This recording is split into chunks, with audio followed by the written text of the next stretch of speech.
Our first panel session for day 2 is one that I'm sure many of us have been looking forward to. It's titled The Role of African Creators in Shaping Global Culture and will be hosted by AB Akynz. AB is a renowned media personality, award-winning professional, event compere, entrepreneur, and real estate broker. He has worked with notable media companies and events like Upfront and Personal, Hip TV, and Headies Mic Check. Speaking on this panel are 4 super amazing creators: JayOnAir, Hauwa Lawal, Wode Maya, and Angel Anosike. Joseph Onaolapo, known as JayOnAir, is a radio and TV broadcaster, content creator, and actor. He began his media career as a radio intern and is now a primetime host at a major Lagos radio station. Jay is renowned for his comedic social media characters and was named a breakthrough star by TikTok in 2022. He has partnered with notable brands like MTN and Prime Video and engages his community, the J Tribe, through initiatives like the Period Care Package Initiative. With a growing global presence, Jay is building a significant brand and community. Hauwa Lawal, known on social media as Hauwa, is a content creator and screenwriter who engages her community with imaginative and wild stories on her social media platforms. Hauwa has worked with several local and international brands like Bolt, DSTV, Malta Guinness, and Bolden. Wode Maya is a critically acclaimed YouTube vlogger and digital storyteller whose vision is to project the true and beautiful African story to positively influence global narratives about Africa through digital media. Since 2017, his unique work has placed the best of Africa from personalities to scenic locations on our screens.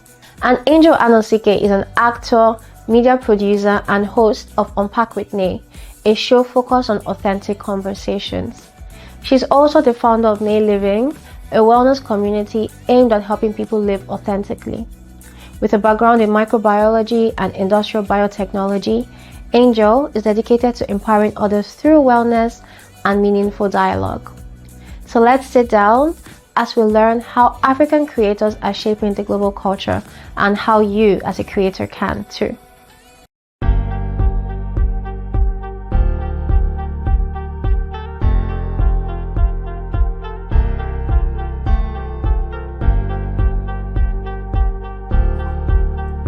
Hello everyone, and I'd like to say good afternoon.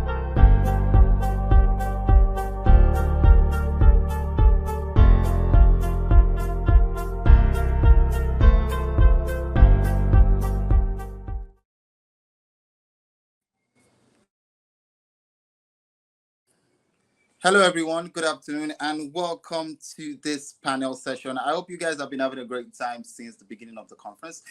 I'm very honored to be hosting this panel session, and I'd like to say good afternoon to everyone that has joined from anywhere you are in the world, Africa, Europe, Australia. We'd like to say welcome and thank you for joining us. We promise that this particular panel session is going to be very insightful and there's going to be a lot to learn. So what I'm going to say is make sure you have no distractions, because some of your favorites content creators and influencers will be on this panel session, and I believe everyone who is online right now is looking forward to this. I'm really honored to be hosting this. My name is AB Akynz, and I'd like to say thank you to the organizers, the entire Seller team who has put this together, and we're grateful that a lot of people can learn, and distance would not be a barrier to everyone who wants to be a part of this growth and learning process. Our speakers for this particular panel session are JayOnAir, like you all know, the content creator Hauwa Lawal, Wode Maya, and Angel Anosike, like they have been introduced earlier on. And they're all going to be speaking on the topic which will be centered around the role of African creators in shaping the global culture. And I know that a lot of you would have questions to ask as our conversation will go on, but feel free, you can drop your questions in the chat box as the conversation will go on. And we hope that we would have time, but we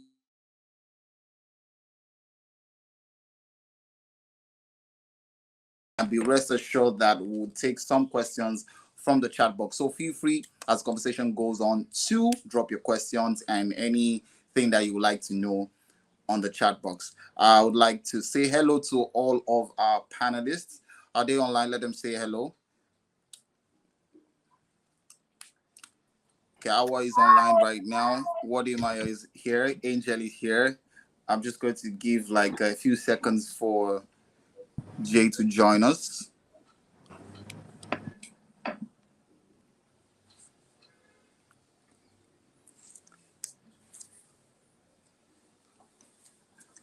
Thank you guys for joining. Please do not forget that you can share the YouTube link, put it on your Instagram page, put it on your WhatsApp. Let someone join this particular panel session because there's a lot to learn. If you are a creator, if you are aspiring to be a creator, if you are a growing creator, this is one session that you must not miss. So please make sure you share the link on your platforms, Instagram, Twitter, WhatsApp, whatever social media platforms that you're very familiar with and you have, a couple of friends on there. So share the link and let people join in. JayOnAir is here, so I guess that we have a complete house. I'd like to say good afternoon to all of you. Good afternoon. Let me start with Hauwa. Good afternoon, Hauwa. Hi, good afternoon. Good afternoon, Hauwa. How are you doing today? I'm very well, thank you. And you? I'm well. I'm great. It's nice to speak to you finally. All I do is watch your videos. I'd like to say good afternoon, Wode Maya. Good afternoon. How are you doing? I'm very well. I could be better though, but I'm very well. Thank you. How you doing? How is life and everything? How is work? Yeah, life is fine, but currently staying on a national park, so everything is fine when it comes to the All wilderness. I right. can actually hear myself. I don't know. Okay. I'd like to say good afternoon to Angel. Also, Angel, can you hear me? Loud and clear. Good afternoon. How are you? I'm very well. Good afternoon. Thank you for joining us. And JayOnAir, Jay himself. Good afternoon to you, sir. Hi, good afternoon. How are you doing? I'm good. It's good to hear your voice, and thank you for joining us. So we're just going to get straight into it, so we do not stretch the time longer than the allotted duration given to us. Today, we're going to be speaking about the role of African creators in shaping global culture. I'm very glad that everyone on my panel session are creators, and in one way or the other, you're going to agree with me that being a creator also means you're an influencer. If you if you channel your content to influence, if you channel your brand, your person to influence the people that follow you. So I'm going to start with what is the major pressing concern that we all have, which is the understanding that there's been an explosion of interest in African culture, but most especially our music. All right, our music has now become a global export and is gaining. I would not even use the word gaining. It has gained so much popularity, and we also know that this ripple effect is also enjoyed or benefited by everyone in the digital media space. Creators also, you're not limited by boundaries of continent or country, and whatever you put out there is out to the world. But let me ask, when it comes to defining and owning our culture as Africans, as Nigerians, or whatever country that you're from, what do you think? I'm going to start with Hauwa. The first question will be to Hauwa. Hauwa, you're a storyteller. The dynamics of your content is very relatable and is understandable from storytelling. But what do you think as African creators in terms of owning our culture, selling ourselves, and making sure that the narrative or making sure that we remain custodians of our African culture? What do you think that creators need to do more, and what do you think that creators should kind of like reduce?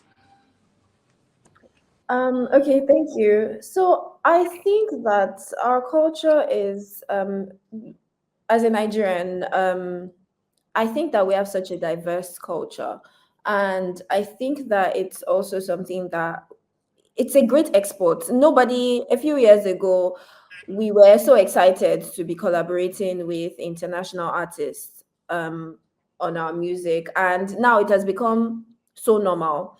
And I think that that's where we're going with the creator industry. I think that not that we're going to be so happy to collaborate with people from other cultures, but just knowing that our culture is our gift. So I'm a Nigerian storyteller. I talk about my experiences as a Nigerian. I talk about what I can relate to as a Nigerian woman that lives in Nigeria and is an adult. And I think that all of those experiences are so personal to me and are foreign to other people. And I truly believe that so sorry about that.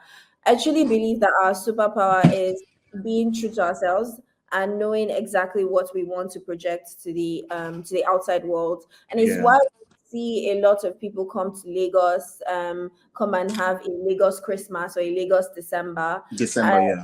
Exactly. So you see people coming into Nigeria in droves, trying to understand our culture, trying to, act like Nigerians. We see Nigerians who have been raised abroad trying to speak the language. And so seeing all of that, you can clearly see that our culture is what's the word?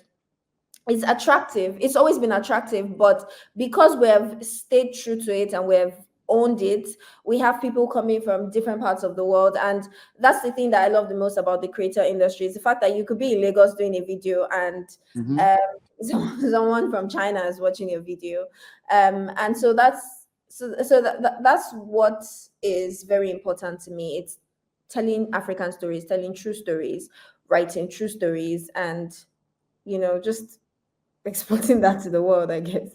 All right, all right. I feel like you do a great job in that, telling stories from experience and telling the average Nigerian or African young woman story and the experiences that you have. A lot of people can relate to it. I'm going to have to politely ask that I've been instructed to ask you guys to please kindly turn on your camera so that our audience can know that you guys are the real ones talking to us. So please, for politely asking that you kindly turn on your cameras. Hi, Angel. It's good to see you. You look fabulous. Thank you for joining. Since you're the first person to turn on your camera, I think the next question is going to go to you. How about that? Okay, that's fine. All right. One thing that you can never underestimate is the power of collaborations, and we know that in the creative space, it helps you to reach a larger audience. Yeah. But this is a dynamic that I would say creators really leverage on. All right. But I want to ask you, what role does collaboration play in expanding our reach on the global stage? And what kind of collaborations do you think should be futuristic? I think, can everyone hear me? Yes, we can hear you loud and clear. I think before you decide to collaborate or anything, right, you always have to set your intention for the collaboration. And if take for me for example, in the wellness space or media space, I don't want to use the word preach, but one of my go-to mottos in life is authenticity. So being your most authentic self, and it's like literally spreading the gospel. So if I'm collaborating with someone, I want to collaborate with someone who understands my vision, right? And who their audience can in turn benefit from what I'm trying to say. So I think the essence of collaborating is basically spreading the gospel, whatever your gospel is. It's like finding platforms that it's not just like, I think mindless collaborations don't work, obviously, because you will never get your outcome for it. So if you want to collaborate with someone, it has to be like an intentional collaboration where the gospel is being spread. And at the end of the day, the person who you're collaborating with understands your vision. And the more of these collaborations that we have, the more the gospel is being spread. So whatever gospel it is, whatever industry you're in and you're trying to, I don't know, just toot your horn, I think finding people who align perfectly with your vision would always be important in the growth of the media sector. Yeah, thank you very much, Thank you very much, Angel. Because of the fact that you are a presenter, you have an online show on Pack with Nay. You invite people to share their stories. And we know that one thing that is really growing right now is the or evolving is podcasts, especially in Nigeria, in Africa, because of how viral it can get, because of how relatable the stories are, and because of how inquisitive we as young people in this digital age are. Some people think that avenues like podcasts might derail in the nearest future. So my question to you is, what role does an avenue like shows that you do podcasts play in shaping the narrative around Africa, in portraying Africa? What role do you think it plays? And what do you think should be more glorified in terms of, podcasts, in terms of shows and all that? I would like to first of all state that it's a show. Sometimes we say it's a visual podcast, but it's a show. And fundamentally, over the years, yes, now we've coined the word podcast. Podcast has become more like exciting. Yeah, as a word. But we've always had shows. And at the core of those shows have always been honest and authentic conversations. So whatever platform you like, whatever narrative you decide to push with your own show or your own podcast is entirely up to you, whoever it is creating. But for me as a person, I would like for people to, with my show and with shows that they resonate with, I would like for people to always fundamentally take away the fact that we need authentic and wholesome conversations. There's so much power in sharing. And one of the reasons why Unpack with Nay was birthed was because I really and deeply believed in the power of sharing. So there's so many people that are going to speak during the course of the day or on this panel, and there are people who are watching who are going to take so many things away from it. So the more we keep having conversations, the more people learn and we grow together. So I think that should be the key. But also, if your podcast is not as deep as my podcast and it's just gist, so it's like entertainment at the end of the day, right? It's like entertainment will always be a thing. So to each their own, but for my own show or with shows that are pushing like a certain narrative, I hope that people are able to understand that we're sharing these conversations so that they can learn and in turn grow from them. Yeah, thank you so much for that. I really appreciate it. Let me go to my friend Charlie. Mr. Wode Maya, how are you doing? Charlie, I can't hear you. Sorry, I'm good. Okay. Charlie, can you hear me now? I can hear you. I'm fine. All fine. Right. How about you? It's very impressive. I must first commend the work that you do, and I must say that you're one of the very few people who is very, very intentional about promoting the positive view of Africa. I would like to say the Africa that we don't see most of the time on TV, on videos or documentaries. But my question is, why is this narrative very important to you, and how do you feel your content has helped in fostering positive relationship between Africa and the world? So a big shout out to all the creators on the platform right now, and to all the viewers. Good afternoon. So for me, creating positive content about Africa was definitely based on personal experience. I was living in China for like 6 years as a student, where anytime Chinese people see me, they'll be like, "Oh, you're from Africa. Why are you wearing shoes? You're from Africa. I mean, are you okay? I mean, in these shoes that you're wearing, you might be in a train and nobody want to sit next to you because they watch a video about Africa and they think that everyone in Africa don't wear shoes. They watch a video about Africa and they felt like, everyone in Africa got HIV, to the extent that let me tell you one of the craziest experience of us. We knocked our neighbor's door back in the days in China because we're looking for something. Then this lady came out and we greeted her. 5 minutes later, when we went back to our room, she came with the entire family, thinking that we gave her HIV just by greeting her. Yeah, that is how crazy it is in China. So as an African living in China that time, I felt like somebody needs to come up with content that showcase the continent in a very positive light. That was when I got my first job as an aviation engineer. But I was like, you know what? Let me go online to find videos. But when I went online, it was just videos, people putting pictures together saying that top 5 places in Africa, top 5 cities in Africa. And I was like, you know what? Somebody needs to come up with, authentic content on the motherland. And I realized that no one was doing it. And I came in, decided to showcase the continent in a positive light, which at the end of the day, I didn't even want to do it myself.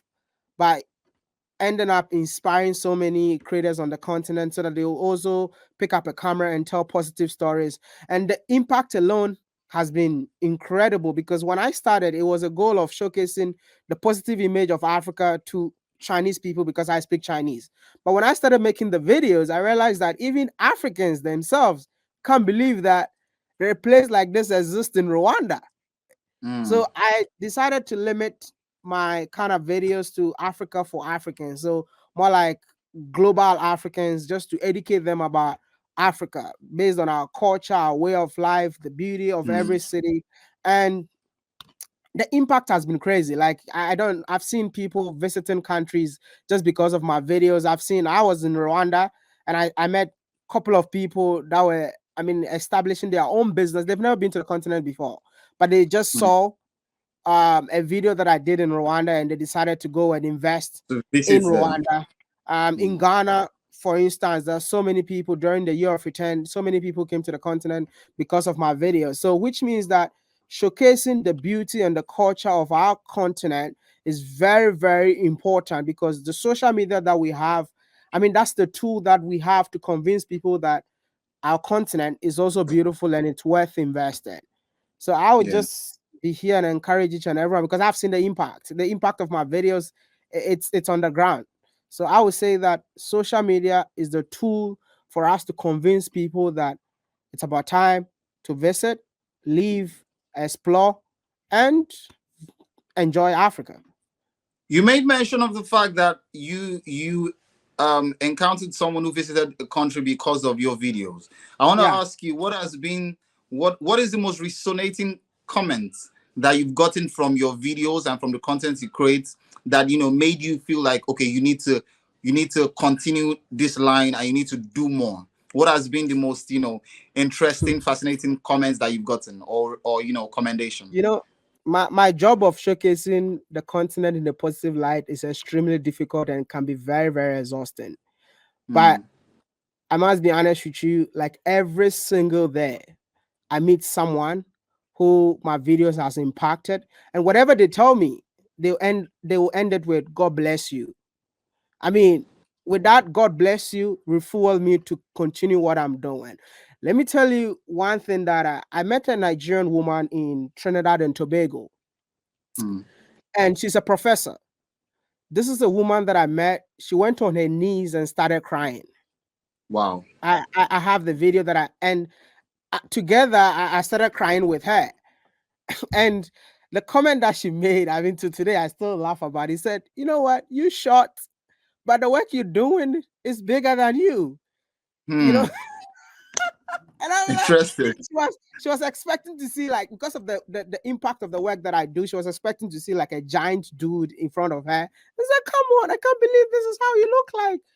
And that woman, the way she cried, and knowing that she's way older than me and crying because of the work that I do, I don't think I can stop what I'm doing, because I meet the countless of them. I met a woman who built a school in Uganda because she watched my videos. The impact is really crazy, and everywhere I go, it keeps inspiring me to continue what I'm doing. Yeah. All right. I hope every creator out there can hear what he's saying. This impact is unbelievable. People are definitely watching you. People are impacted. People are making decisions based on what you put out there. While Wode is making people cry, JayOnAir is making people really laugh their ass out. So I'm going to come to JayOnAir. JayOnAir, you have one of the most admirable work rates in the entire creator industry. I must say that this past 1 year, you've been on the road, my bro. You're not playing. So I observe that you have a way of bringing humor out of almost any trend. And this question is like this: how do you decide what trend to jump on? And what kind of trends do you know that is very sensitive for you not to jump on? And how do you make a message out of your whatever you put out there? All right, thank you. Good afternoon. Hello, everyone. As you can see, I'm in my car because I had to run away from the hall. I'm at my friend's wedding. A wedding I could not miss. So that's why I'm dressed like this and in the car. But we're wearing the red cap together, so I guess I'm there in spirit. When I saw you, I felt good about myself. I said, what is happening? So it's good, it's good. I'm such a fan of everybody's work here, so I'm super humbled to be on this panel with everyone. Anyway, back to the actual question. So with trends, so I always like to begin when people ask me questions like this. I'm a trained journalist. I actually went to school to read broadcasting. So one of the things we're taught in school is having the nose for news, having the ears for news, and all of that. So some way, somehow, I'm merging my experience from what I've learned as a journalist, because I still work as a journalist at a radio station, with my work as a content creator, And the thing is that I'm also somebody that reads wide. I'm somebody that is in tune with social media trends. I'm somebody that, I try to expand my knowledge, because there are certain people that make statements on social media, and sometimes they are not mean people, they are just ignorant people. And I think that for you to be a content creator and to do the kind of work that I do, you need to educate yourself. I think that comedians and content creators are some of the smartest people in the world. I mean, look at the work everybody here does. You might think that, he's tying gele or he's wearing a wig or something. For you to do it in such a way that is, that makes people laugh, that brings people together, that brings about interaction, requires a lot of smarts. You understand? And so for me, it's merging my journalism degree with, the comedy or the skits, so to say, that I make. So when it comes to jumping on trends, so the thing is that with trends, I always look for the humor in everything.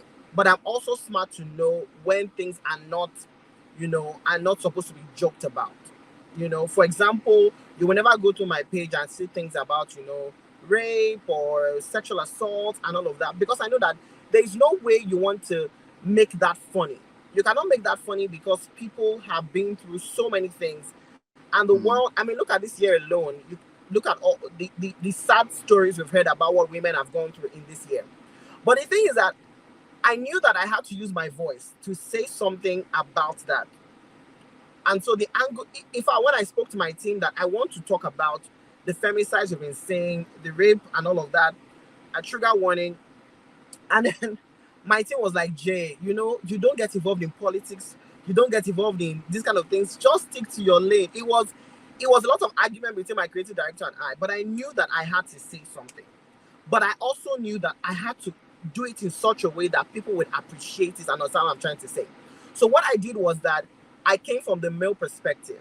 You find out that, we have a lot of the things happening because a lot of men are not speaking to their fellow men. We're not talking about it. You hear a man make a rape joke, I'll just laugh about it. And so I created content around it that sort of called out the men, but also had the humor with it. So in the comment section, one thing you always see in my comment section is people will always talk about, this is funny, but I like that you are highlighting this. This is funny, but I like that you're highlighting this. So that is what I try to do with that particular video. And I mean, people are still sharing it till today. So I think that if you can find ways to use humor to talk about certain societal issues, you can do that. As long as you're not making a mockery of it, as long as your intention is to uplift people. When I started, this series of mine that I started that just blew up, the Finished Man series. And that series is basically about a man that is always on video calls with his woman and is always just hyping her, baby, I love you, you understand, have you eaten today, have you drank today? And that increased my female audience and even my male audience, because when I go out, I see men walk up to me and say, you this guy, you are causing Roala in my relationship. My babe is always sending me your videos that this is how a man should act, this is how a man should act. And so I realized that as much as I want to make people laugh, there's a lot of responsibility that I've taken on because of the characters I've recreated, because of the characters I've put on social media. So I understand the responsibilities that I have. So if you leave me, I'm a journalist, I just going to talk anyway. So basically what I'm trying to say is, yes, I understand that jumping on trends is important, but I know there are certain trends I don't jump on. And if I'm going to jump on a trend that is very, very fragile, I need to be telling a story that will highlight the societal ills and will sort of start up a conversation to make people see the error in their ways or sort of change their ways. So that's it for me. Thank you so much, Jay. A lot of people are looking up to the creators that we have on this panel session, and some people are already beginning to see that they can make a livelihood out of being a creator. So the next question, Jay, you would give me briefly you briefly give me an answer, then Hauwa will give me a more elaborate answer. And this is how people want to know how to make money. Now, as a multi-potentialite with many content related skill, how have you been able to monetize the content you put out there? What are the break down the steps, all right, in the simplest form that you can? And do you think, because a lot of young creators are watching right now, do you think there's you can be solely, let me use that word, do you think you can be solely dependent on the income you make from content creating? Jay. Okay, so yes, you can be solely dependent on the money you make from content creating. I just work on radio. I mean, I don't know if my boss is here. Shout out to my bosses. By the way, all of you don't know, Jay is an amazing on-air personality with UFM, right? Yes, 88.5. Yes, UFM. Exactly. So I mean, if you work on radio, you know that radio doesn't pay the best. Let's just be honest. You understand? Radio doesn't pay the best. But I genuinely love radio. And yes, radio is not what is taking care of the many things. I have an entire team that I pay salaries to and all of that. That is from social media. That is from content creation. But the thing is, I did not start making the kind of money I'm making now until some like 2 years ago. And I've been doing this for, let's say, 5-6 years thereabout. But I didn't start making the kind of money I'm making now until some like 2 years ago. And in fact, when I got into this year, it sort of increased the kind of money I'm making. And that goes to show you that people need to trust that are going to be there. I'm going to say this, anywhere I'm invited to, I always say this. You need to genuinely want to do this. You cannot want to do this because you've seen somebody's Benz or you've seen, somebody's car or somebody's house and you've seen that is what you want. That may not necessarily work out for you. Because there are days when you're going to feel sad. There are days when people are going to drag you on social media. I want to shout out to you. There are days when people are going to say things to you. What is going to keep you together is the fact that you love to do what you're doing, not the money, And because there are certain brands that are studying you. You started making content in 2024. They want to see if you're a brand that is going to stand the test of time. They want to see if you're a brand that people are going to want to associate with. In fact, there are certain brands that did not start associating with me until they saw certain kinds of people associating with me. And before certain kinds of people start associating with you, you need to have consistently put in the work for a very long time. That is for years. For years. Not that you want to buy a quick Benz here or a quick house there. So the first step for me is that do you love doing the job? The next step is, are you going to be consistently available? I always tell people, this is my 9 to 5. When people say, Jay, you almost put out content every single day, I tell them, you have a job you go to, right? And you have deliverables. I have KPIs for myself that I have to deliver every day. It is no longer, yes, I love it. Yes, it gives me joy, but it's no longer just a hobby for me. Because Jay, just to cut you, because we're trying to get practical steps.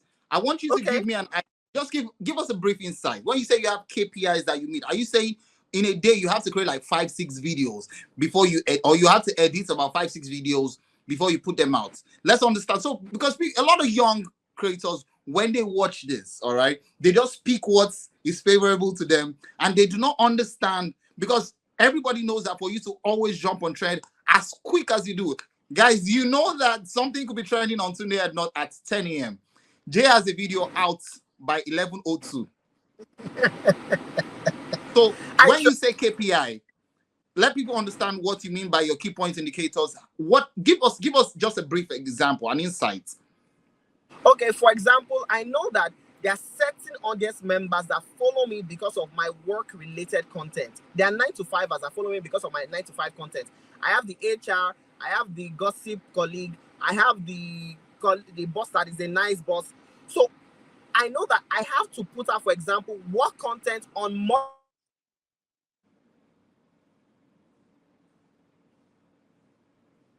Example, if there's a public holiday, I know that people that work 9-to-5s are happy about public holidays. I must put out a content on that public holiday that relates to 9-to-5ers. For example, on Sunday, I put out content that has to do with the church or pastors or members. People follow me, there's some people that follow me because of my Sunday content only. Because of that, I know that I must put out content every single Sunday. Every single Sunday morning, before 12, content is already out on my page that relates to those people. So the question is, when you get audience, how you keep them is by putting out content that you know that they followed you for. Some people follow me for my 9-to-5. I give them that on Monday. Some people follow me for my church content. I give them that on Sunday. Some people follow me during Baby Nigeria because they know I'm going to create content for Big Brother Nigeria. I put out content for that on Friday and on Saturday. In fact, some brands, I'm collaborating with some brands now that are now paying for that. You see, when I started doing that Baby Nigeria content some 2-3 years ago, nobody was paying me to do that. But now, a brand is paying me to put out content for them on Friday and on Saturday for Big Brother Nigeria. And the reason that they are paying me for that is because I consistently did that for like 2-3 years when Baby Nigeria was on air. So that is it for me. That's my own KPI. I have people that follow me for certain things. I need to put out content when they expect per time. Now, this does not mean that I don't rest. There are sometimes I disappoint them because I'm a human being and I need to sleep. I need to catch my breath. And I'm going to do that. And they're going to be okay. And you have a life of your own. I do, exactly. I mean, I'm at a wedding, for example, right now. So that's right. Right. I don't know if you're there with your woman because you're giving finish man vibes with this your agbada already. But it's all good. Hauwa, I want you to give to an average young lady out there who just started the line of content creating as a storyteller, all right? Without expectations from brands, all right? What is the step to monetizing your content as a storyteller? What you do is very different from people that would have to go outdoor and act or include extra cameos and all of that. You are a one-man mopo. I like to say that. All right. So how do you give us the steps on how you make money? Remember, I said aside from dependency from brands, the key steps to monetizing your content.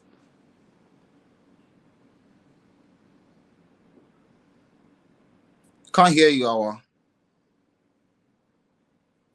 Okay, yeah, sorry. So I'm just going to say, JayOnAir, you're doing the Lord's work. Wode, you're killing it. And Angel, shout out to you. So I think that really, from what JayOnAir said, it's so structured. I'm just like, hey, what I come and take lessons from you, Jay. But to and I think I'd like to use a combination of what Jay said and what they said. I also studied journalism. So I've been a storyteller all my life. And my mom makes fun of me because she would literally find books where I've written stories as a child. Like I'll fill a whole book with stories and she'll be like, you were born for this life, right? So for me, it was just very innate. I've always liked to tell stories. So doing it as a content creator was not foreign to me. Obviously growing up I didn't know that this was what I was going to be doing because I didn't know about content creation. But so basically what I'm trying to say is I didn't get into it because of the money. I didn't know that I could make something of it. I could make money from content creation. So it was not money was never a reason to get into content creation. And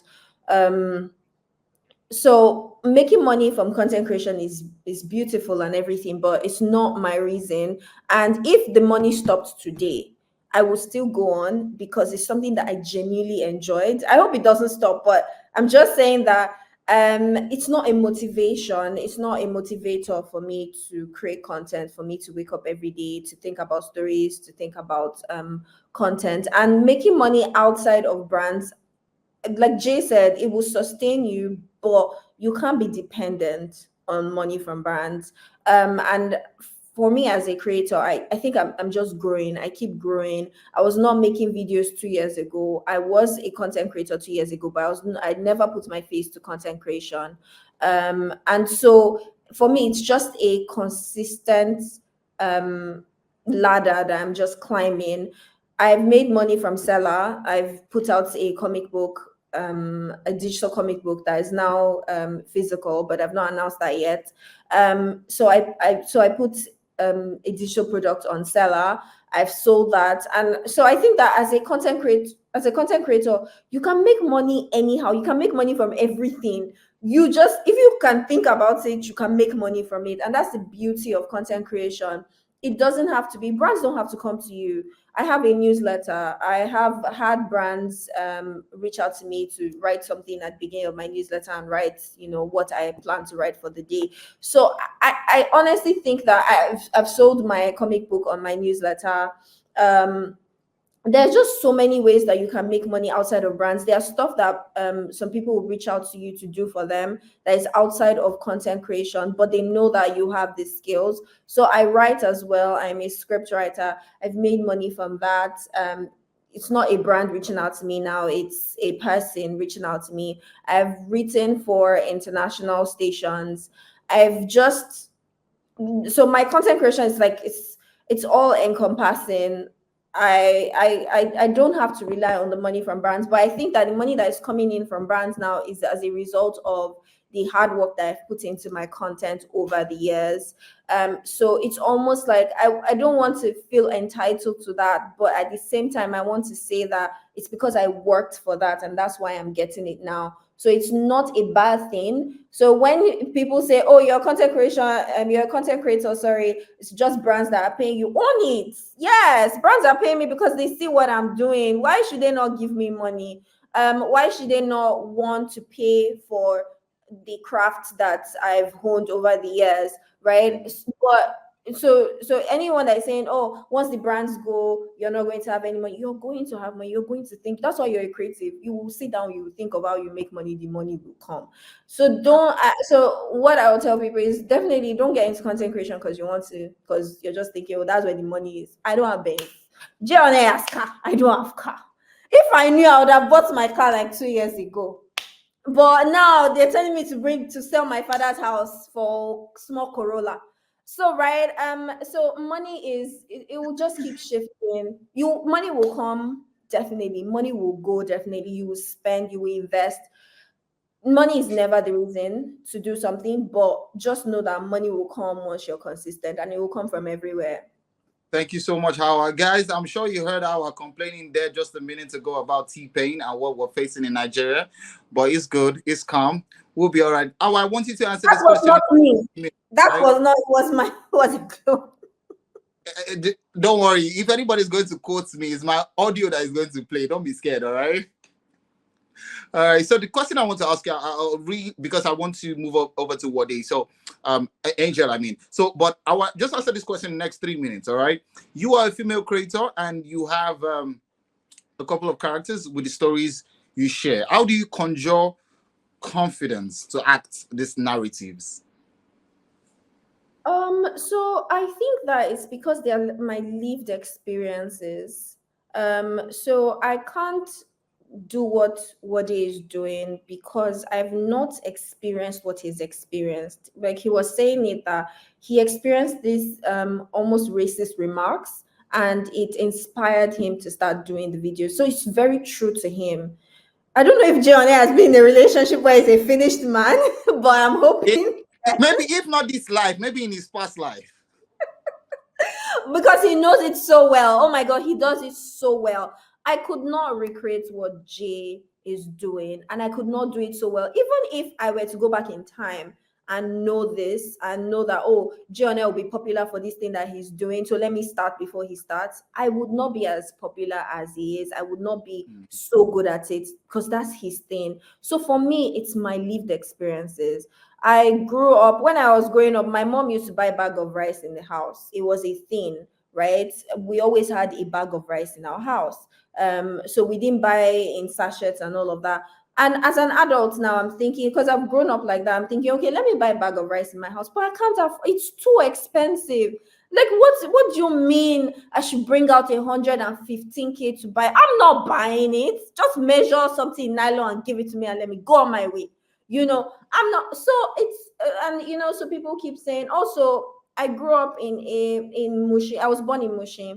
I grew up in a family house where someone would just come in and be like, someone has snatched her husband today. Like, you just hear the randomest story and you're just like a child, you're coming back from nursery school, you're hearing that someone is fighting somewhere. So I grew up around chaos and I loved it so much. Oh my God, I reveled in it. Like, I would sit down and I would, and every time there was no chaos happening in my house, I'm like, damn it, man. Someone needs to come and, So for me, it's my lived experiences, and that's what shapes all my stories. And that's why some people be like, oh, how are you? Write wild stories, because I grew up in a wild environment. I money is very important to me. Financial security is very important to me. And so when I don't have money, I'm so cranky, and it just annoys me. And I know that this is what a good percentage of Nigerians face, especially now that the economy is not great. So I talk about all those things and people are like, oh, they relate to it. When I'm going through heartbreak, I would write a story about it because everyone goes through heartbreak, right? So for me, it's just trying to make my experience and then making it funny and just giving it to the audience. And people like that. But like I said, I'll just keep growing and just doing my stuff. Thank you so much. To everyone watching, please, if you have questions, if you have questions, I beg your pardon, you can drop them in the comment section. We would be taking a couple of questions in a few minutes. Angel, this next question is for you. We have a lot of young ladies that are watching this video right now, this panel session, and I just want you to give your advice for girls that want to make it in the beauty, lifestyle, fashion scene, but do not know where to start. Being that, imagine someone who is, literally on allowance from her parents, who aspires to go into, beauty, fashion, lifestyle scene. It's very easy for people to watch someone and want to feel like, oh, I want to live this life. I want to do these things. What do you have to say as an advice to these people, and where and how do they start to begin? I like that this question is coming after Hauwa's speech, because I really resonated with what she was saying, especially the breakup part. I feel like, me personally, my life changed 2 years ago, and I started to do all the things that I'm doing right now with Unpack with Nay, with my wellness community 2 years ago, because of heartbreak. Like, my heart was shattered completely, and I'm just like, I started to look for that sense of community. Like, I wanted to bring my friends together, let us all cry, because I was going through things and I got tired of crying on my own. So it started from like having these like girls' nights in my house, literally. And then I started feeling like we'll come and would unpack, literally just be crying in my living room. And I'm like, wow, I like this. Like, everyone is leaving feeling so full. And then that's literally how Unpack with Nay came. I'm like, okay, you know what? We're going to do this. We're going to start this whole, movement. Like, let people come together. Let's share. With Nay Living as well, with all the events that we've done, people are always crying. I just like it. But that experience of heartbreak really birthed something very beautiful. So I really resonated with what she was saying about everything as a creator. Fundamentally, who we are is born from our experiences. So to anyone who is looking to start a career in creating, I've also heard, I saw a clip, I think on TikTok, that says your social media is not for your friends. Your social media is for your self-expression. And that's literally how I tell all my friends, even the ones that all my best friends don't have social media. Like, they're like ghosts on social media. And I'm like, social media is not for us. So it's not for just content creators. It's for everybody. It's for your personal brand. Even if you just like Formula One, Like sharing your story, right? Let people just connect. That's how you build. It's like now we don't even have time to. I do girls' night at my house because I can't individually see 20 girls across 1 year. It's humanly impossible. So bring everybody together and we all just catch up, as we can. So your social media has made it super easy for us to connect with like mind. You have access to these people. You can interact, you can like, you can comment, you can all of that. I digress. But for anyone who is looking to start a career in social media, I think one, you need to be true to yourself and dig deep with those experiences and create from there. It's okay to look at Hauwa, JayOnAir, or Wode Maya and see what they're doing. If they're because we're all in different industries. I'm like in beauty and wellness, which is wellness is fairly new in Nigeria at the moment, but it's something that I'm a walking bag of deepness. Like I care for myself. It's something that I'm waking up and breathing, right? And in the course of the 1 year that we've launched, I've seen that a lot of Nigerians are also curious about these things. So if I didn't start sharing, I wouldn't find my people. But I had to stay true to what I'm not funny. I'm not a funny babe. I'm not Jay. I'm not Hauwa. I watch their stuff and I laugh, but I'm not a comedian, right? So to anyone who's looking to start something, I think you need to dig deep, and find where your passion is coming from and kind of content you want to create. Then look within the industry or sector or niche that you're trying to create. Don't copy anyone, but just see what people are doing and just take inspiration from them, but don't copy. Like Hauwa can never be Jay can never be Hauwa. But they're in similar industries, right? But different personalities, and it's doing really well for them. So if you're looking to start anything, I genuinely believe that you should be your most authentic self and start expressing. Just start posting things that you like. Don't overthink it. Just start posting things that you like. If you like films and you want to review on your stories, do it. If you like makeup and you're trying out new makeup and you want to share, just do it. And I think that people really relate to authenticity. We like everybody on this panel because of their individual personalities. No one is trying to be anybody else but themselves. So if you start doing something out of self-expression, eventually you build a community of people who trust what you're saying because you've been true to yourself. So my advice is just lead with authenticity always. Thank you so much. Authenticity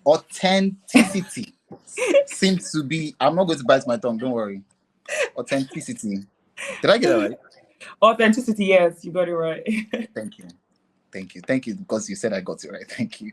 All right, a couple of more questions will come in right now, but please, guys, for those who are watching, if you have questions, please feel free to drop your comments, drop your questions in the comment section. I beg your pardon, and we will take a few questions from the comment section in a couple of minutes. Let me go to Wode Maya. Wode Maya, you are a businessman. Aside from being a creator, aside from being a traveler, you're a businessman.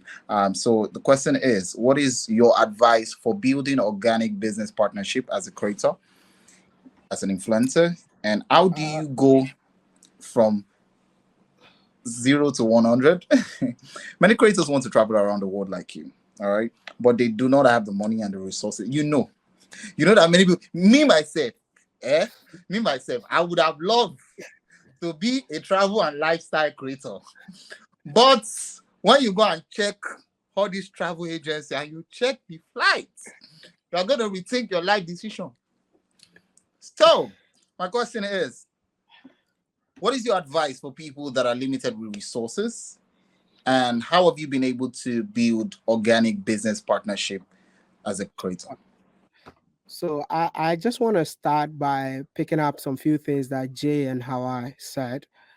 So personally, I barely work with brands because I love to be me. I love staying authentic. I don't want you to tell me that, hey, today you have to wear suits to shoot your video, or you can't say this and all of that.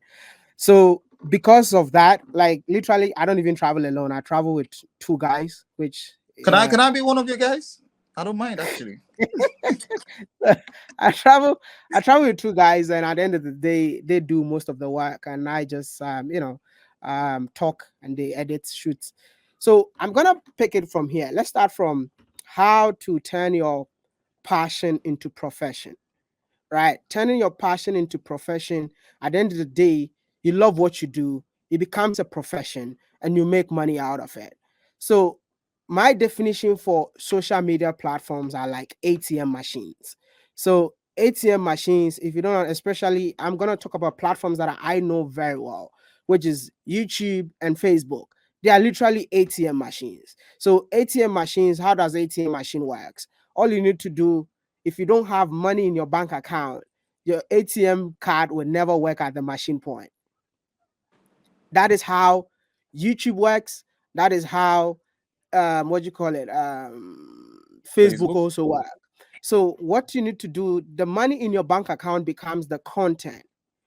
All right. So whatever you post out there, I mean, I've seen like a lot of Instagram influencers, yeah, they want to post videos for brands to reach out to them. But at the end of the day, for me, even if I smile and I record it and I post my smile, within an hour, I need to be paid. Right? That is me converting like a whole passion into like a profession. At the end of the day, you make money. So I would tell creators in here, take your Facebook very serious, because I have seen, I don't want to mention names, I've seen a creator from Nigeria that came to Ghana just to buy land. And he actually even inspired me to take my Facebook videos very serious, because I was more like a YouTube guy. Seeing a Facebooker making $1 million on a video, just a video.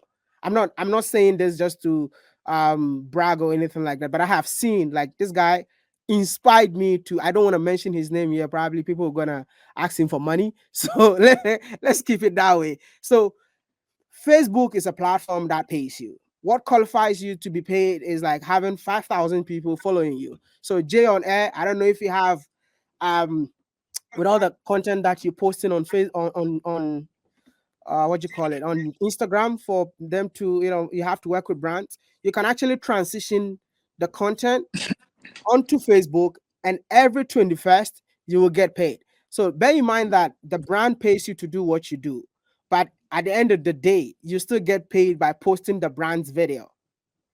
So at the end of the day, you earn twice from one struggle that you manage to come up with a video. So imagine if Facebook will pay me for the same video, YouTube will pay me for the same video. So every month I earn 3 times on one video, from the brand, from Facebook, and from YouTube. So before you like how I've managed to create a business in terms of I always want to make my video looks authentic. And if I don't tell you that this particular video was an ad, you won't believe it, because I will take your money, yes, and take the money and do the video in my own way to suit my audience. So I control the content. Do you understand? In a way that at the end of the day, I've taken my money, my Facebook page will give me money, my YouTube page will give me money. So because of that, I realized that I had to create business out of it, because I couldn't do everything by myself. So I have a whole business team, like a whole business team behind the scene. I'm just the face. And sometimes as creators, we hate to talk about money.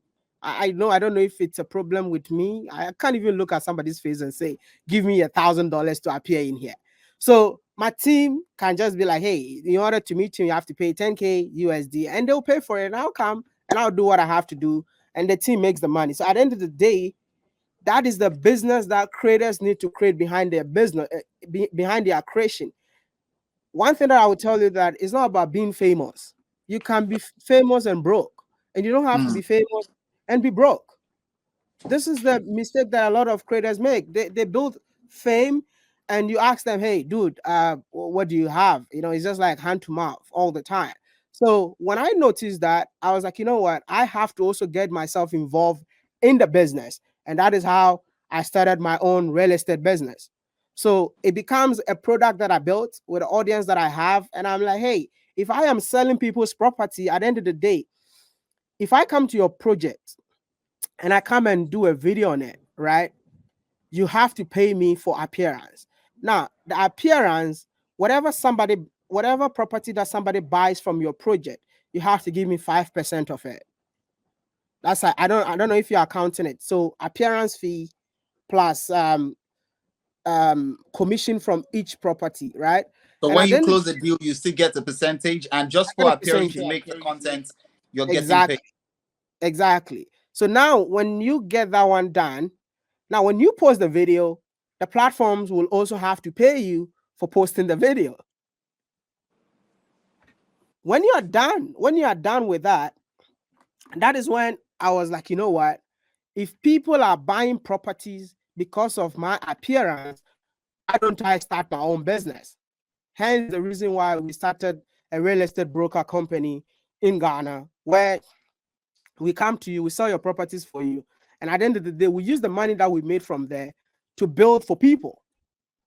And now we're using the same money to build for people and also buy houses and rent it out as an Airbnb project. So I just want to tell creators, like, don't let anybody lie to you that being a content creator means you are jobless. You just have to understand your craft. You just have to understand the business aspect of it, because I used to be an engineer and I quit, and you don't expect me to quit being an engineer just to be walking around smiling with people all the time. At the end of the day, I need to build my own business behind the scene. So be a creator, that is great. But at the end of the day, never forget the business aspect of what you do. It's very important.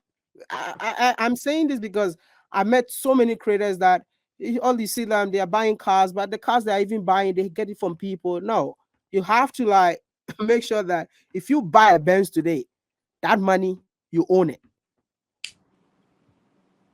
That is what I want to say. So please take advantage of the platforms that really pays you for posting your videos. And at the end of the day, like the content that we post on Facebook only, I don't want to mention cash. So just to You inspire don't want to you, mention the cash inflow. yeah, but just to inspire you, is not something beyond below $20,000 to $50,000 just on Facebook only. So And to are you come, saying per annum or per month? no, monthly. So if you add YouTube to it, then you're gone.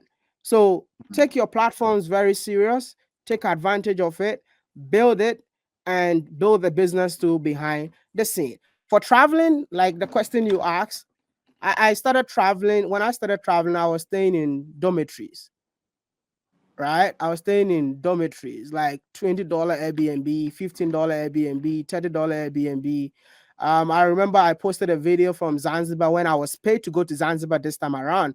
But when I went to Zanzibar for the first time, I stayed in a hostel that I couldn't even afford to stay in a hotel.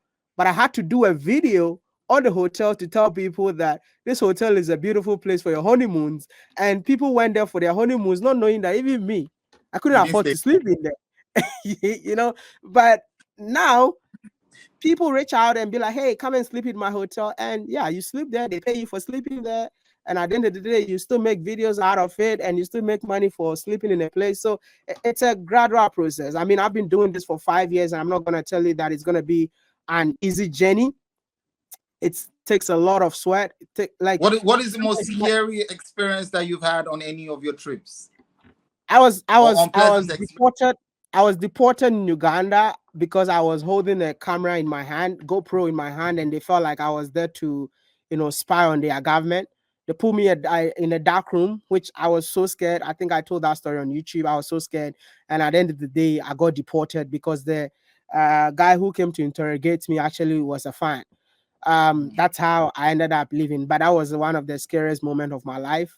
I mean, like I've been arrested, we're mobbed. We've done a lot of things on the continent that like it's really, really Regardless of, scary. you decide to portray Africa on the global scene in a positive light. I must commend you for what you do. I know it could be very challenging, but well done. Your story is inspiring to a lot of people. But because a lot of people usually think, I made sure that you mention one of your most unpleasant experience, because a lot of people will think that now that you're mentioning the different streams in which you generate inflow from, people will think that, oh, because you're making all that kind of money, like nothing, you're having a smooth sail all the way. But I'm really thankful that you're able to share this experience. I'm going to take 4 questions and just throw it quickly to each one of you, and I'll be very glad if we could respond to this question in less than 3 to 4 minutes. Someone is asking here that, as an intending creator, how do I? This is Elroy Sims asking, as an intending creator, how do I overcome imposter syndrome and overthinking? Let me allow Angel to answer that. Sorry, I got a bit distracted. So as a creator, how do I overcome imposter syndrome and overthinking? I think it's normal, honestly. Like, I don't think you should honestly put pressure on yourself to overcome it. I think with everything that we do in life, we need to know what your strengths are and what your weaknesses are. And sometimes it's okay for you to fail, but it's okay sometimes to take a step back and re-strategize. So if you're overthinking something, it might be because maybe you don't have the tools, to help you achieve what you want to do. But also, if you're overthinking because you don't think that you have the skills, then you have to introspect and know that, okay, if I don't have the skills, how can I get these skills and be better? So fundamentally, find the root cause of why you're overthinking, and then know that, is this thought a reality or is it just in my head? So it's like thoughts, feelings, action. So your thoughts would make you overthink everything, right? But when the thoughts come to you, when you do the analysis and ask yourself, like, are these actual realities or are these things that are just coming from a place of fear? So when you find that out, if it's a negative response, sorry, it's a longer process, but I'm just trying to break it down with how my mind will work for these kind of things. The second step is to now reprogram your mind to the positive part of it, right? And it takes a lot of work. Like, these things are things that I've had to learn over time, that once a negative thought comes to my mind, I need to literally do the mental work of, okay, this is not real, this is not real, this is not real, this is what is real. Separate myself from that. And once you can separate yourself from the reality of what your thoughts are, then you can move forward. So when you know what is causing you to overthink, then you can navigate it. But fundamentally, just always be at peace with yourself, knowing what your strengths are and knowing how you can push forward even better. And just being kind to yourself, honestly. Some days, just shut your laptop and don't create. Shut your laptop and don't do anything. Take some time to yourself and then come back when you're feeling much better. I hope that helps.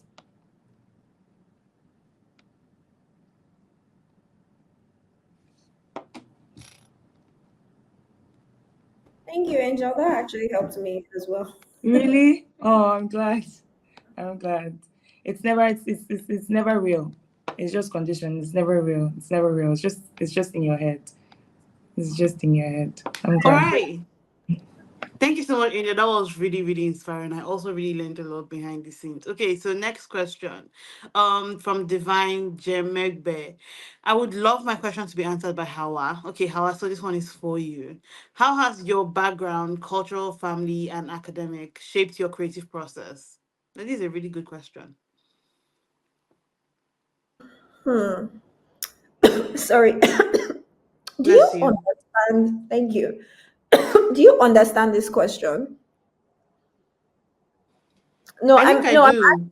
I'm asking you because I think I understand it, but I would just like you to probably explain further if that's not a bother.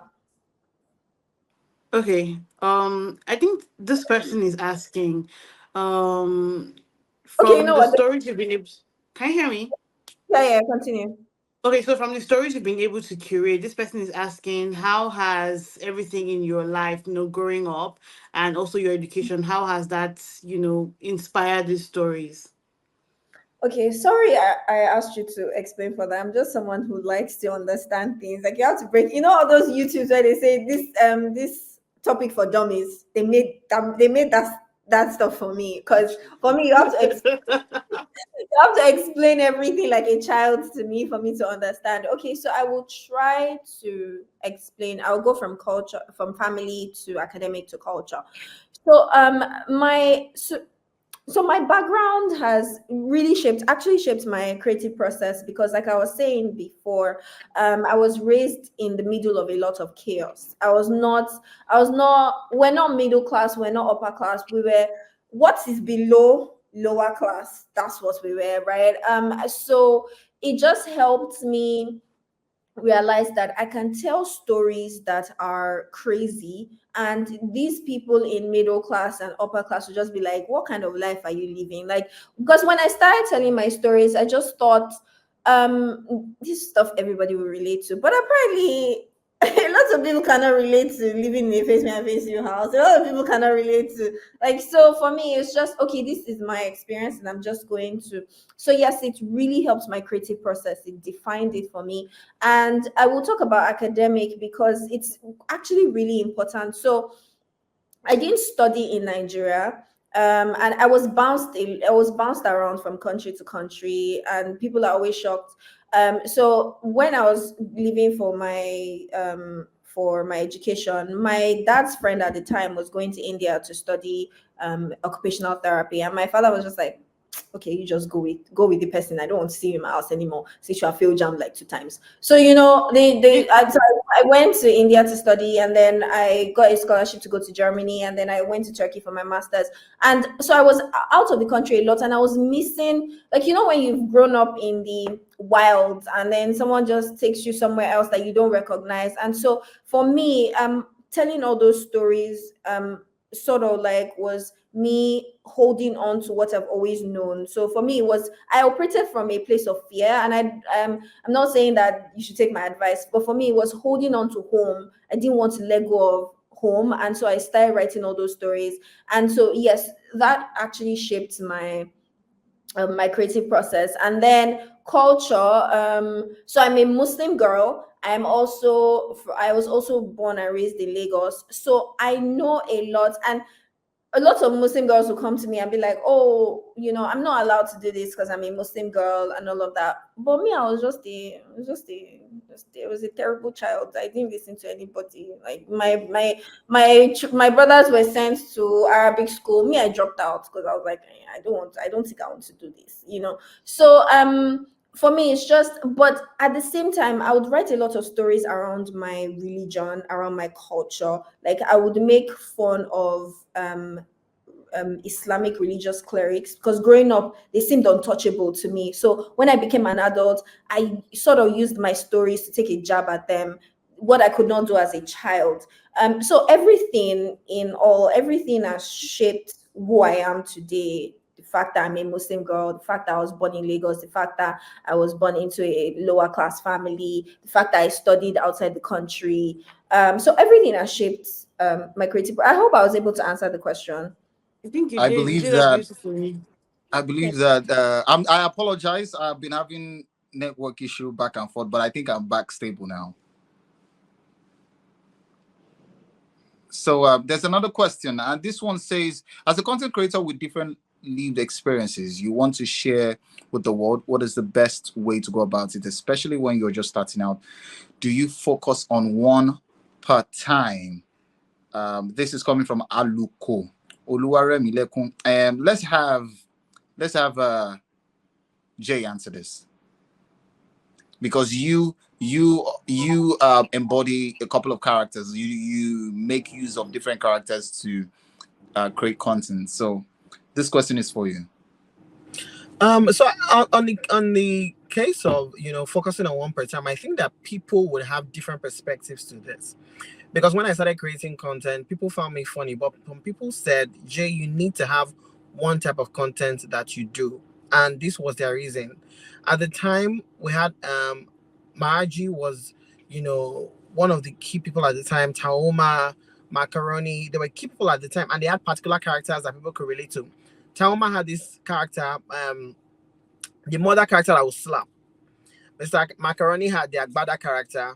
Mr. Brother Shaggy had the Agbero character, and they said, for you to pop, you need to have one character that people will like. Then eventually, you now start doing more. At the time, I was just doing as I just feel, I just put it out there. But, I stuck to my guns and I said, you know what? I don't want my creativity to be stifled. So I'm going to make female characters, male characters, boy, girl, finished man, rude man, sugar daddy, everybody. I just want to make that. That's just how I felt about it. So I genuinely believe that it definitely took me more time to get to where I am. But what has happened for me is that because I've created so many characters and I've not stuck to one. This has opened me to multiple opportunities. Going back to the kind of people that can work with me. I'm not just um I'm not just a creator that one kind of brand can work with. I've had my tech pro character, which has enabled people in the tech space to reach out to me for work. I've had my banking character, which has enabled bank companies to reach out to me for work. I've had my lover boy character, which has opened me up for Valentine's Day. So brands always want to work with me for Valentine's. So what that has done for me is that has just opened me up to a range of opportunities. So what I would say is that as a creative person, allow yourself fly, allow yourself do multiple things. There is no one way to achieve your goals.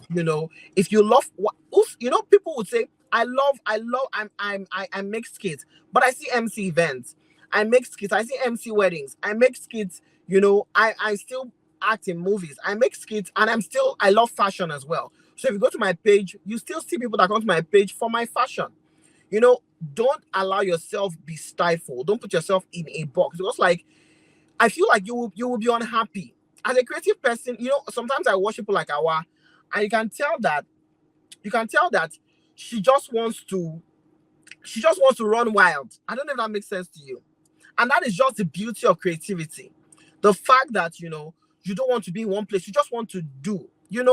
Just see your page as a place where you can do so many things. Of course, find a way to structure it. So not that you are just posting, let there still be structure. Because for me, you cannot come to my page and not understand what I do. But at the same time, as you go through, you will still see other things that I do. So structure it in such a way that you can have certain days for certain kind of things if you are just starting out. And you might just realize that people can gravitate towards a particular one that you're doing the most. So try to do more of that. Build the audience, and then once you build an audience, you can now start, allowing yourself do more and more of the other things that that you want to do. So do as many things as you want to do, but structure it in such a way that people can make sense of it. Yeah, that's what I'll say. Thank you very much, Jay. Jay enlightened us and made sure that we understand the importance of structure. We have about 9 minutes, and we're just going to take about 2 more questions. Leeds, please, can you help me highlight another question? All right, this is from Francis Etim. And he's going to Wode Maya. Charlie, come back here. Yeah. All right, so this question is for you, Wode Maya. Can you walk me through your content creation process from concept to publication? This is going to be a tough one, but let's see how Wode Maya can do it. So if I say I have a concept of my content, I would say that I'm definitely lying. All I know is I have an aim to project Africa in a positive light. So anything that I come across on my journey that is positive, I have to talk about it. So basically, I don't have a pre-planned videos that, this is what we're doing today, this is what we're doing tomorrow. I don't have it. My team was saying that this guy is like a Holy Spirit. He goes he goes with the flow. So I get to a place, I get inspired by the surroundings, I put pieces together, then I come back home, and when we put the pieces together, the editing team will do their editing, and then I will just, connect the stories to make the video make sense to the audience. I don't know if I'm making sense, but I'm just saying that I don't pre-plan. I don't have a concept. The only concept that I have is to project Africa in a positive light. So you get that concept of projecting Africa, go out there, talk about everything that you see, and then give it to the editors. The editors will work on it, and then it comes to me at the end of the day, and hey, we need a story here, we need to cut this here, and then we'll put it out there. Most of the videos that have gone viral, most of the videos that a lot of people really enjoyed, personally, I didn't know what I was doing. I just allow the inner being in me to do the work. So at the end of the day, when it comes to the other content, when you talk about the real estate kind of videos that I do, that one is more like you get to the site, you have to do what you have to do in terms of interviewing the owners of these properties. You come home, put the pieces together, and put it out there. Once again, you have no control of how the content will be perceived. People will be online and then read something and watch a video and read their own meanings to it. So that one, I there's nothing that I can say. You just do your thing, put it out there. But one important thing I'll tell you, whatever you're doing, make sure that every video that you're doing should impact at least one person. Have that in mind and keep going with whatever you do. Thank you. Thank you so much, Charlie. One of your videos that I found really exciting was the one where Ghana meets Nigeria, the beautiful traditional wedding celebration. Oh yeah. It was. Thank you. Thank you. I think everybody should go watch that video. You will enjoy it. Thank you. Let me. I have this quick question for you. All right. Before we take this question, what is the foundational skill that every content creator should have? Some people say you as a creator by yourself, you should know how to position the camera. You should know what kind of angles, what kind of editing tools your family are. So what do you think are the major basic, skill that every content creator should have? You know, when you ask me that question, it's so funny because I don't think that those are the skills that you should focus on. To be honest, in my own opinion, I think what you just have to have is a tough skin. That's all you need to have as a content creator. I never started out my content with videos. I had passed 100K on Instagram, 100K followers before I started doing videos. So I didn't really know how to use. I knew, obviously, because I've been using a cell phone all my life, I know how to turn on the camera and everything. I just had a tripod, my room, and myself, and I just spoke to the camera. And as you progress, there's some people that they have enough to hire somebody who will shoot for them, edit for them and all of that. I'm sure maybe starting out they didn't have that. But as a content creator, that is starting out, yes, obviously you need your phone. You need to be able to, you need to have a story that you're going to tell, you have a starting point, a middle point, and end. You need to have a tripod, obviously. But those are things that you have to have. You can't say I want to start content now and you're just sitting down. You don't have anything to record with. You're not writing anything, right? But I think what's more important is having a tough skin, knowing that I've started this. Once you've started, I've started. And people always think content creation is easy. That's why they keep asking, what do I need to have to start content? Maybe it's just a phone. It's not about having a phone. It's not about having a tripod. It's about waking up every day and knowing that, I have to show up again. Because there's sometimes I'll wake up. JayOnAir is a very bad influence, by the way, because there's sometimes I will see JayOnAir. I wake up early in the morning, I open my phone, JayOnAir again. This boy has posted. When does this boy sleep? Can't sleep, boy. You will know. Do you know that that's a A-level student that is just always flying high, and your parents are just looking at, does he have two heads? Does he have two heads? So also you need to be able to pace yourself. The way JayOnAir shows up is not the way I can show up. The way he does, obviously I'm inspired by him, but the way he does his stuff is not the way I can do my stuff. That's not my process, right? Maybe I might not be able to show up as often as he shows up, right? So it's all about having a tough skin. Also, depending on, in fact, whatever you're doing, you have people, naysayers, haters. Not really, I will not call them haters, just people that don't like your content because they can choose not to like your content. It's their, so, but then again, you have people who take it a notch further and tell you, what's this nonsense you are doing? Go and stop what you're doing. You're never going to make it in this industry. So for me, it's all about having a tough skin, knowing that, okay, this is what I've decided to do. I'm going to do it. I'm going to be consistent. Every day I'm going to choose to do it. Having a phone, being able to edit, that's not even a problem. You can cut and join. You're fine. You have a phone, you're fine. You have a room, you can shoot your content, or if you want to go outside and shoot it, you're fine. But you have to know that not everybody will like you. You have to be prepared for that because a lot of content creators face this. You have to know that when it's time to speak, you can speak. Recently, I spoke on Femicide and I was dragged from here to Ghana, but you need to be able to stand in your truth. You need to know who you are. You need to be able to show up for yourself and for the community that loves you. And thank you so much, Hauwa. Let's take one more question, Leeds. Then everybody will drop your final words. The question is from Alaba Ayoluwa Samuel. This is, how do you combine content creation with education as a student? Interesting. let me direct this question to Jay. You schooled in Nigeria, Abi, unlike Howard that was moving up and down as a tourist. I schooled in Nigeria. So, you've been in this for about 5 years. Yeah. How do you think there are a lot of content creators who are still students? A lot even were still releasing content when they were writing their final exams. So please share your experience and share your thoughts. I think for me, I'll come from the angle that I was not in school. I'd finished school way before I'd even started creating content. But I still have, I started creating when I had a 9 to 5, and I still have a 9 to 5, and I still create content. So for me, it's about, time management. People hate to hear the things that they've heard before in the past. A lot of things that we're saying here, it's not things that you've not heard before. Let's be honest. It's just knowing that you want to be serious enough to implement them. I always tell people that, your weekends are very important. You as a content creator, if you know you're going to be extra busy, you're in law school, whatever, you're going to be extra busy during the week. You might decide that, your Saturdays, you've done your laundry, you've woken up, you're going to shoot 2 or 3 videos on that Saturday. When you have spare time during the week, you can come up with conceptualize the ideas, to write the ideas down that you want to shoot during the weekend.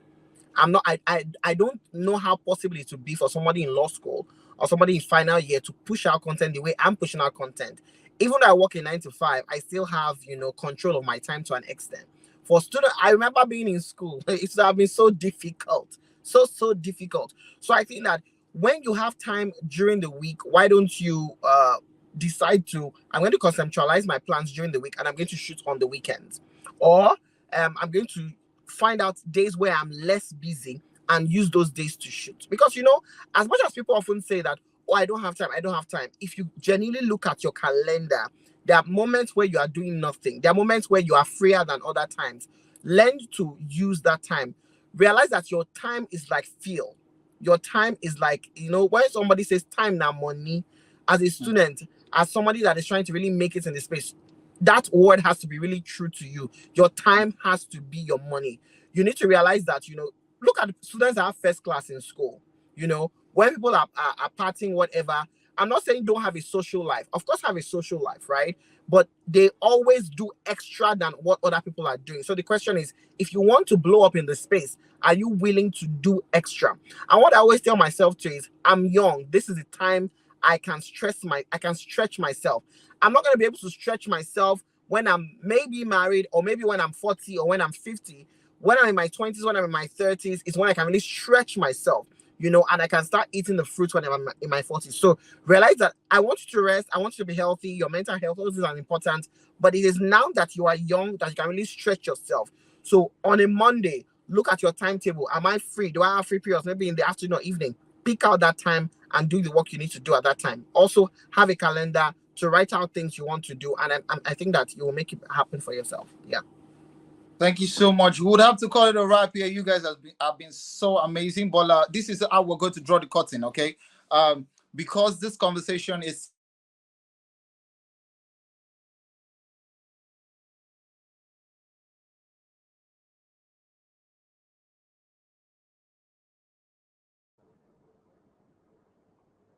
Jay, is it me? Is it? Oh, okay. No, I don't think it's us. You're mute. Hi, sorry, it's not you. It's not you. It's not you. Okay, so thank you so much for. I'm sure AB wanted to round up the session in a really creative way. Okay, AB, you're here. You can carry on. You're muted if you're speaking. You're muted. Okay, we can't seem to hear you, AB. We can't seem to hear you.